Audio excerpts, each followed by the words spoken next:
Hello guys, स्वागत है मेरे यूट्यूब चैनल पे।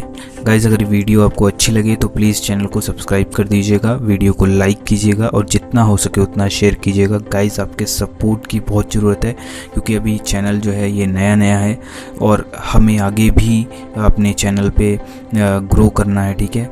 और थोड़ा सा जितने ज़्यादा सब्सक्राइबर्स बढ़ेंगे उतना ज़्यादा हमारा हौसला भी बढ़ेगा।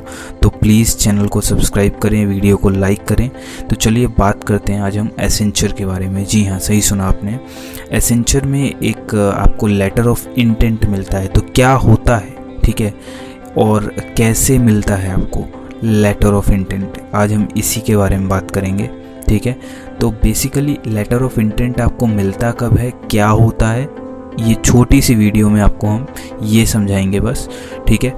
तो लेटर ऑफ इंटेंट जो होता है वो एक कंपनी आपको तब प्रोवाइड करती है जब आप मान लीजिए कि जो लेटर ऑफ इंटेंट है, ठीक है, वो आपको ऐसे ही नहीं मिलेगा कि आपने इंटरव्यू दिया और आपको मिल गया, ठीक है, ऐसे नहीं मिलेगा।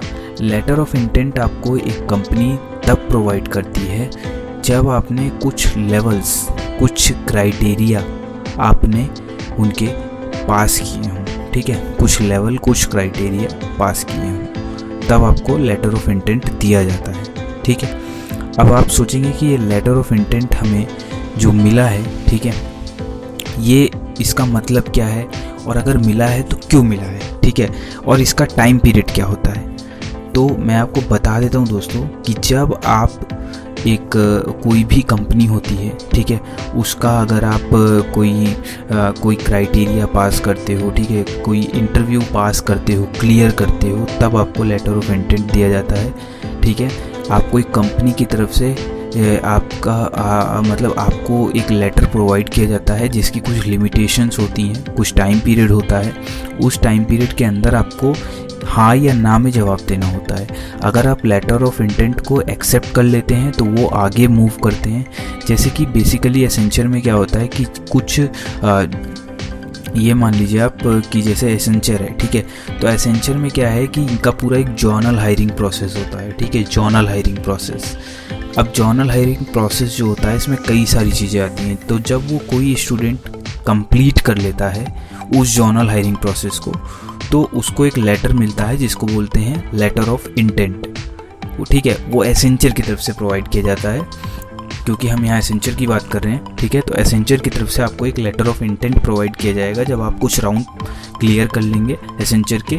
और जिस स्टूडेंट को ये प्रोवाइड किया जाता है उसको लेटर ऑफ इंटेंट एक्सेप्ट करना पड़ता है स्पेसिफाइड ड्यूरेशन में। और ड्यूरेशन कौन स्पेसिफाई करता है? स्पेसिफाई करता है आपका कंपनी, ठीक है। जो एसेंचर है वो आपको ये इसके साथ देगा कि इस टाइम पीरियड तक आप इस लेटर को एक्सेप्ट कर सकते हैं, ठीक है।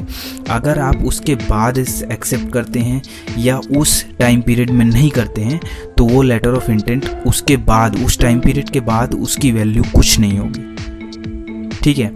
तो ये लेटर ऑफ इंटेंट जो होता है बेसिकली आप इसको कह सकते हैं कि एक समझौता होता है एक कंपनी और एक स्टूडेंट के बीच में, या फिर एक कंपनी और एक एम्प्लॉय के बीच में, ठीक है। कि आप कोई अगर आप आपको एग्जांपल देता हूँ कि अगर आप किसी कंपनी के साथ बिजनेस करते हैं, ठीक है, तो आपको उसमें भी लेटर ऑफ इंटेंट मिलता है। एक तरह से आप इसको समझौता कह सकते हैं, ठीक है। फर्स्ट स्टेप एसेंचर की तरफ।